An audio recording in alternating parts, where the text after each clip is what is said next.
নমস্কার বন্ধুরা, আজকে বানাবো ঝিঙে চিচিঙে আলু দিয়ে পোস্ত। তার জন্য চিচিঙে আর ঝিঙে কেটে নিয়েছি, বড় সাইজের দুটো আলু, একটা বড় পেঁয়াজ, একটা টমেটো আর পোস্ত বাটা, অল্প একটু লঙ্কা বাটা নিয়েছি।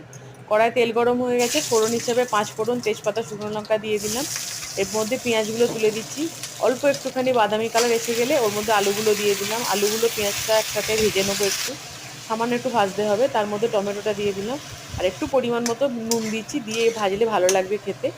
দিয়ে এবার সবজিগুলো সব একসাথে তুলে দিলাম, দিয়ে পুরোটাকে একসাথে একটু ভেজে নিচ্ছি অল্প করে। অল্প পরিমাণ মতো হলুদ দিলাম, দিয়ে একটুখানি লঙ্কা গুঁড়ো দিচ্ছি, যেহেতু লঙ্কা বাটা আছে তা লঙ্কা বাটাটা ওর সাথেই দিয়ে দিচ্ছি। ঝালটা তোমরা যে যা নিজের মতো বুঝেই দেবে।